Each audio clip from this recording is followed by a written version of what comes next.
Salut salut, je suis ravie de vous retrouver dans cette nouvelle vidéo où cette fois-ci je vous emmène avec moi faire un petit tour des applications qui se cachent dans mon iPad. Voilà, mais avant toute chose, pour celles et ceux qui ne me connaissent pas, moi c'est Alice, je suis graphiste et illustratrice en freelance et du coup j'ai décidé de créer cette chaîne pour partager un petit peu de mon quotidien, de ce qui m'inspire, de ce qui me nourrit, de mes process, tout ça, voilà, partager des petits tutos, etc. Donc du coup, je vous invite à vous abonner à cette chaîne pour ne rater aucune des prochaines vidéos et pour rattraper les anciennes vidéos aussi. Et puis n'hésitez pas à interagir dans les commentaires, je suis toujours ravie de vous lire. Voilà, donc aujourd'hui je vous fais une petite incursion dans mon iPad. Moi je trouve que ce genre de vidéo est toujours très intéressante parce que ça permet en fait de partager nos process de travail et de découvrir de nouvelles applications, de nouvelles manières de travailler. Donc du coup c'est pour cette simple raison que j'ai souhaité faire cette vidéo. Donc avant toute chose, pour des questions un peu techniques, moi j'utilise l'iPad Pro de 2020 avec 256 Go de mémoire et j'utilise également l'Apple Pencil seconde génération.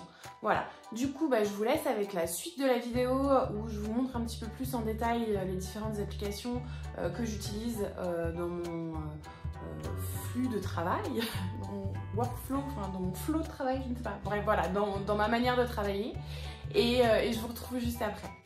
Alors du coup voilà, moi j'utilise mon iPad au quotidien et je l'ai un petit peu classé par page avec les applications qui sont rangées par thématique et par couleur. Voilà, donc on a différents écrans. Et donc ça c'est mon écran principal avec sur la première ligne donc les applications de base, les réglages, l'appareil photo, l'horloge, la calculette Google. Après on va vraiment avoir sur cette page toutes les applications en fait de gestion avec notes qui me permet de prendre des notes rapidement et également l'application GoodNotes qui est une application payante mais qui permet vraiment en fait d'organiser des sortes de petits calepins. Donc moi je l'utilise beaucoup pour ma prise de, pendant mes rendez-vous clients, pour ma prise de notes, c'est pratique, ça permet vraiment de garder ça assez spontané et surtout classé donc, et numérique, donc c'est vraiment bien. Après donc du coup je vais avoir Task que j'utilise peu, Skype vous connaissez, Zoom aussi, l'App Store j'en parle pas, Facebook non plus, LinkedIn non plus. Dropbox vous connaissez certainement aussi, ça permet de partager des documents et après j'utilise l'application Notion vite fait, hein, je l'utilise pas au quotidien mais ça me permet un petit peu de classer mes différentes tâches, donc j'ai tout qui est par thématique, voilà. En bas j'ai vraiment gardé les applications que j'utilise le plus quotidiennement qui sont mes mails, Pinterest que vous connaissez, donc voilà, donc Pinterest moi je l'utilise surtout pour de l'inspiration, je passe un peu de temps dessus pour regarder ce qui se fait et puis surtout après je vais les classer dans différents tableaux pour me permettre d'y revenir facilement. Je publie pas beaucoup de contenu mais je l'utilise pas mal en veille créative, donc vraiment si vous connaissez pas je vous le recommande aussi pour faire des petites recherches et classer tout ça, c'est très très pratique. Après hein, voilà, moi je l'utilise peu pour montrer mon travail, je devrais peut-être plus le faire mais bon voilà. Après du coup bon, Spotify vous connaissez, le calendrier, Messenger et mon application de Safari et voilà, donc ça c'était pour la partie un petit peu plus générale. Là c'est vraiment l'écran où il y a toutes mes applications professionnelles qui sont aussi classées par couleur, hein. Voilà, faut pas m'en vouloir, je suis un peu psychorigide mais du coup dans le premier dossier, donc c'est vraiment le dossier photo vidéo, alors surtout vidéo, voilà. Bon, j'ai mes applications de mon imprimante que je ne me sers pas, Premiere Rush dont je ne me sers pas, et sinon il y a VN que j'utilise beaucoup, c'est un logiciel qui permet de monter des vidéos. Alors moi je l'utilise sur l'iPad parce que je trouve que c'est beaucoup plus simple. On peut aussi l'utiliser sur l'ordi et ça va vraiment me permettre en fait de faire les bases de ma vidéo, c'est-à-dire que vraiment de monter la vidéo, de choisir les plans, de les mettre les uns après les autres, d'ajouter les voix off. Donc ça c'était la vidéo sur comment scanner une illustration. Et je trouve qu'elle est quand même super complète. Moi, je l'utilise en première intention. Après, je passe le tout sur Premiere Pro. Mais je trouve que Premiere Pro, c'est lent, c'est compliqué. Donc, je préfère quand même travailler sur l'iPad. Ça me donne plus de liberté. Et je trouve que c'est quand même plus simple. Alors, c'est une application qui est gratuite. Donc, voilà. N'hésitez pas si vous voulez tester. Ensuite, j'ai l'application Vente sur Etsy, donc qui me permet de vendre, de gérer ma boutique. L'application Etsy, qui est vraiment la marketplace, là, pour le coup, sans l'espace vendeur, que je trouve pas incroyable, hein. Elle est pas dingue, l'application Etsy pour iPad. Après, on a Pantone Studio. Pantone Studio, en soi, ça pourrait vraiment être super, mais je trouve qu'il y a pas mal de bugs sur cette application. Je la trouve pas facilement utilisable. En plus, j'aime pas du tout les applis où ça se réoriente pas du format portrait à paysage. Voilà, donc du coup, en fait, vous pouvez, quand ça fonctionne, parce que là, ça n'a pas l'air de bien vouloir fonctionner, chercher des palettes de couleurs, les enregistrer, mettre des images. Enfin bon, vous avez quand même pas mal de choses. C'est sympa pour l'inspiration couleur, c'est plutôt cool. Il y a un grand catalogue avec plein de photos qui vous permet voilà, de sortir des palettes de couleurs assez facilement. Ça, c'est plutôt chouette. Celle-ci, elle est vraiment très jolie. Je trouve cette palette de couleurs toute pastel. Donc non, c'est plutôt chouette, mais je trouve qu'il y a encore des améliorations à faire sur cette application. Voilà. Après, Dribbble. Alors, ah non, il y a Preview d'abord. Preview, donc c'est l'application que j'utilise pour visualiser mon feed Instagram. Alors, je l'utilise plus ou moins, voilà. C'est juste pour voir un peu ce que ça donne, mais c'est toujours un peu le bordel. Voilà, après, on a Dribbble.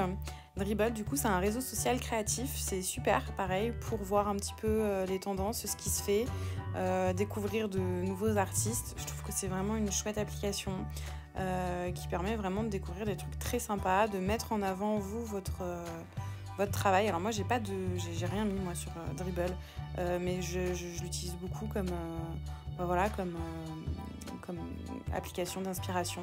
Donc, c'est vraiment une appli que j'aime beaucoup.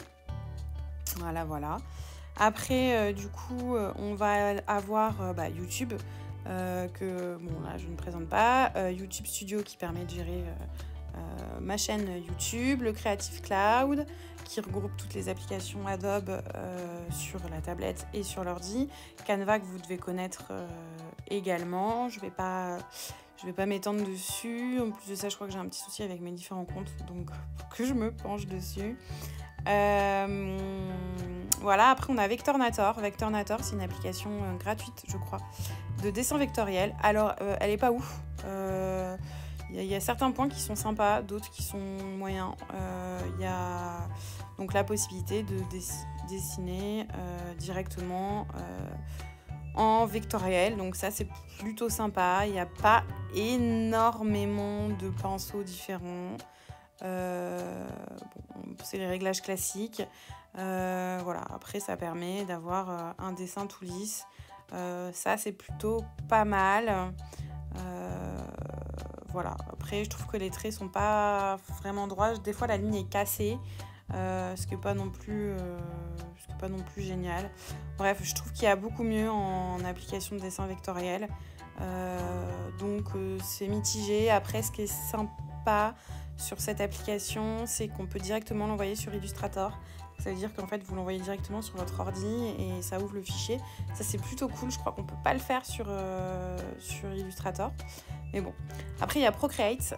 Procreate, donc ça, c'est vraiment l'application que j'utilise le plus. C'est une application payante qui coûte 11 €, je crois, à vie. Et vous avez une multitude de pinceaux pour dessiner. Moi, vraiment, c'est celle que j'utilise principalement.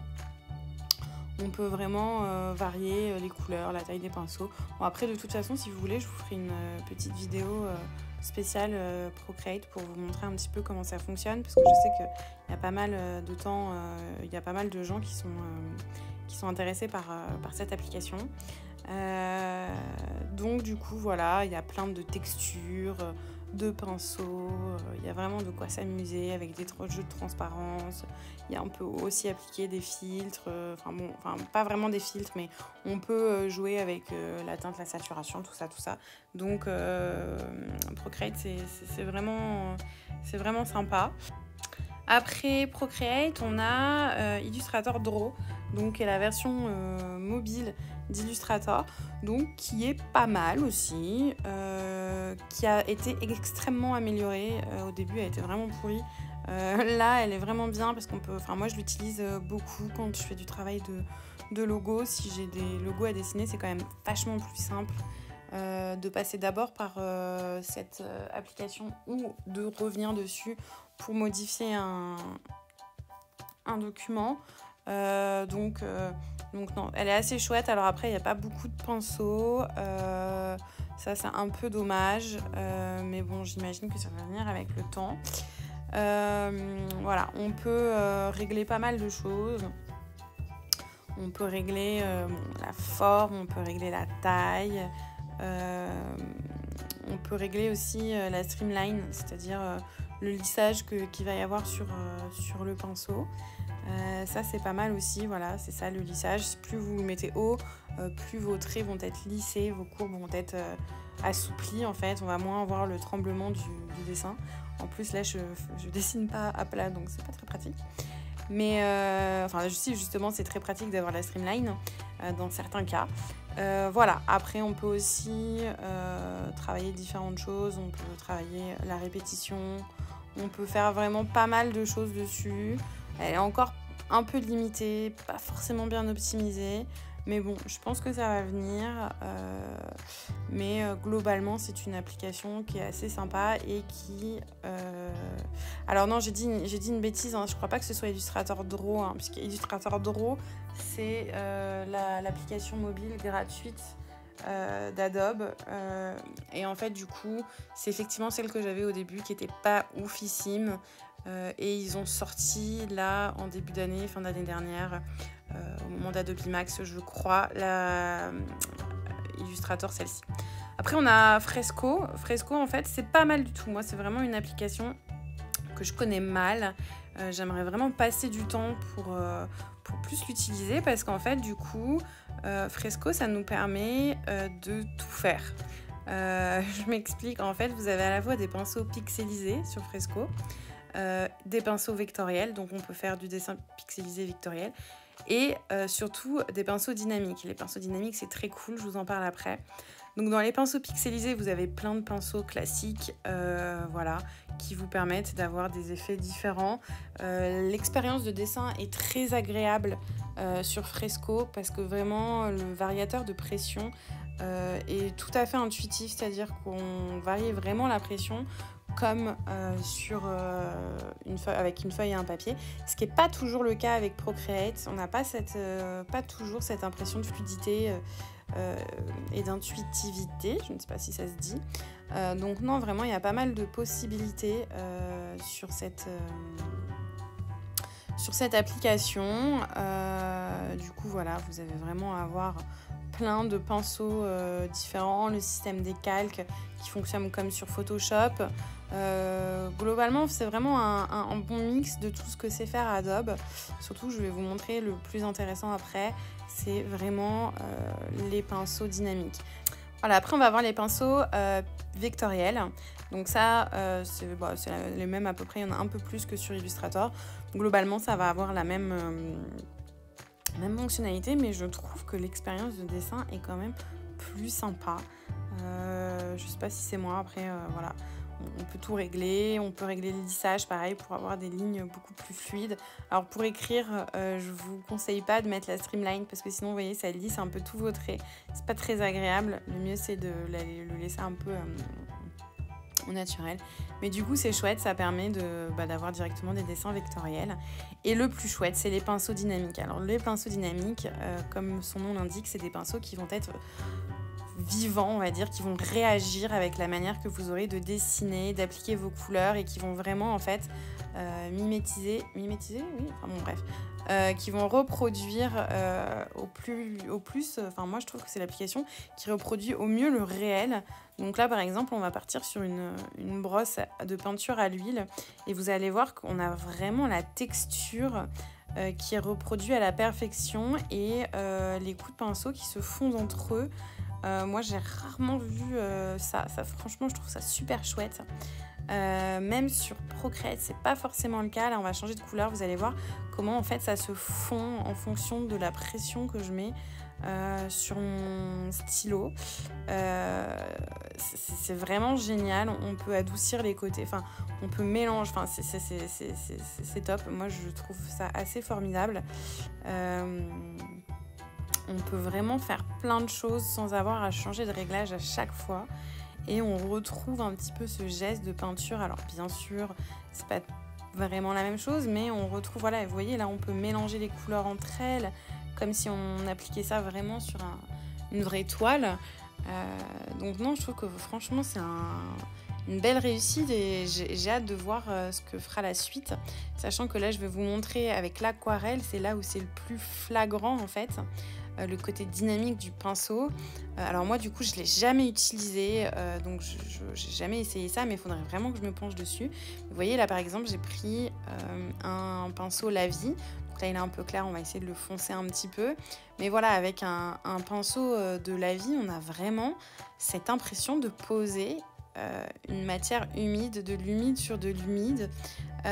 C'est de travailler avec de l'eau, on peut faire des fondus, enfin je trouve que c'est pixelisé, certes, mais je trouve que c'est assez incroyable. Vous voyez, si ensuite je viens changer de pinceau et que je viens ajouter, par exemple, un pinceau classique qui de base serait un pinceau sec, si je le mets sur du mouillé, vous voyez, on arrive à avoir des dispersions, des fusions. Alors, enfin, franchement, je trouve que c'est assez génial.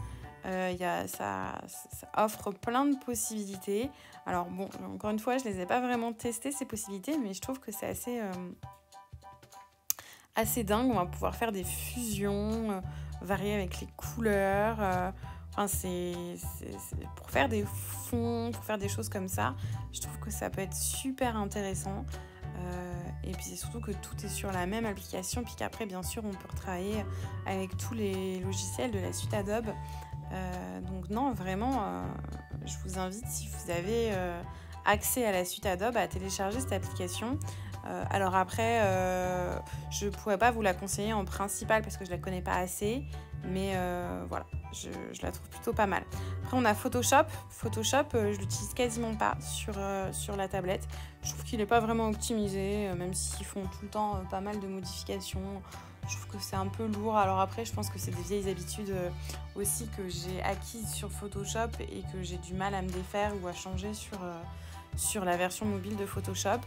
Après, on peut faire quand même pas mal de choses. Là, ce qui est assez chouette, c'est qu'ils viennent d'ajouter la fonction baguette magique, qui manquait cruellement quand même, bien qu'elle soit pas hyper... il y a encore, je pense, des améliorations à faire. Voilà, on a quelques pinceaux, on peut faire quelques effets. Enfin, on peut jouer sur les calques, mais c'est pas ouf. Après, on a Lightroom, que pour le coup, j'utilise principalement pour ma retouche de photos, mais vraiment ma retouche légère. Hein. Ça va être tout ce qui est retouche de luminosité. Je vais travailler l'exposition, tout ça. Je retouche pas mes photos, à part, comme je vous dis, l'exposition, la lumière et tout, mais sinon, je vais pas aller modifier la photo ou quoi que ce soit. Donc, vous voyez, hein, avant, après, c'est assez léger. Mais voilà, j'utilise principalement uniquement celui-ci. Après, on va avoir Behance qui est super, moi je l'adore. Pareil, c'est un réseau social de créatifs. Donc là, il y a énormément de contenu. Ça marche un peu comme Instagram. Maintenant, ils ont intégré des stories. En fait, c'est entre YouTube et Instagram. Parce que vous pouvez retrouver plein de lives également et de vidéos. Enfin, je trouve que c'est vraiment, vraiment chouette. Il y a beaucoup de contenu. Ça permet de découvrir des chouettes artistes, de se tenir informé des tendances. Là, pour le coup, j'ai un compte que j'alimente pas beaucoup parce que moi, c'est toujours le même problème. Mais voilà, je trouve que c'est un super réseau social pour créatifs. Et après, on va avoir Realistic Paint Studio, qui est une application payante que j'ai achetée... je ne sais pas trop pourquoi, de dessin, qui est assez sympa. Alors, elle n'est pas chère, hein, je crois qu'elle est 7 ou 8 euros. On peut choisir vraiment par type de peinture qu'on veut utiliser, le papier, les couleurs, les pinceaux. C'est assez marrant quand on tapote dans les godets. la peinture s'épuise. Donc non, c'est assez intuitif, il y a des grosses boîtes avec plein de matériel. C'est assez rigolo. Après pareil, je ne l'ai pas énormément utilisé, hein. C'est un achat un peu débile je pense. Mais pareil, il faudrait que j'essaye de faire un dessin dessus. Ce qui est pas mal, c'est qu'il y a pas mal de tutos pour prendre en main l'application. Puis il y a quand même beaucoup d'outils, on peut faire pas mal de choses. Donc non, c'est assez chouette. Vous voyez, avec différents pinceaux. Bon là j'ai pris du jaune, on voit que dalle.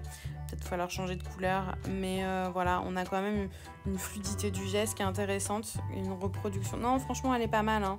On a un petit peu ce côté dynamique qu'on avait avec Fresco. Quand ça varie avec la pression du stylet, on peut facilement mélanger les couleurs entre elles. Il y a pas mal d'outils au final. Par exemple là avec l'éponge, on peut venir un petit peu étaler, effacer, flouter la peinture. Donc non, il y a quand même pas mal de choses qui sont faisables avec, je pense, cette application.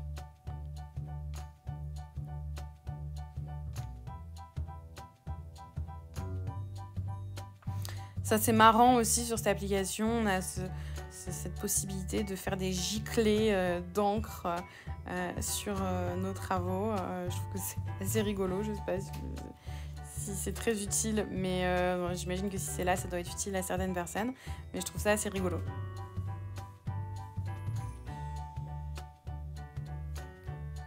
On peut aussi utiliser du sel, donc ça aussi c'est plutôt marrant.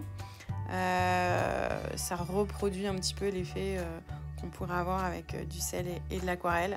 Donc non, c'est chouette, je trouve qu'elle est bien pensée cette appli. Voilà, donc ça c'était pour la partie pro. Après, je vais avoir la partie divertissement avec mes applications de formation que j'utilise, donc Skillshare et Udemy. Après, à côté de ça, je vais avoir le dossier santé et forme qui va me permettre de classer un peu tout ça. Ensuite, on va avoir divertissement pur avec tout ce qui est contenu vidéo, les jeux vidéo qui arrivent juste après dans le dossier qui suit, Audible pour les livres audio, les livres pour les livres numériques et mon application de podcast qui est Apple Podcast. Et après, enfin, le tout dernier écran, là, c'est vraiment l'écran gestion du quotidien avec les trucs pas trop marrants, l'assurance maladie, la banque, tout ça. Bon, ça y est, maintenant je vous ai livré tous mes petits secrets, les petites applis que j'utilise au quotidien. J'espère que ça vous aura été utile.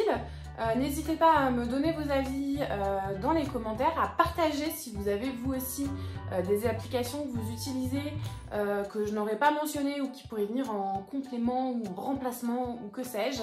N'hésitez vraiment à partager tout ça, n'hésitez vraiment pas à partager tout ça dans les commentaires.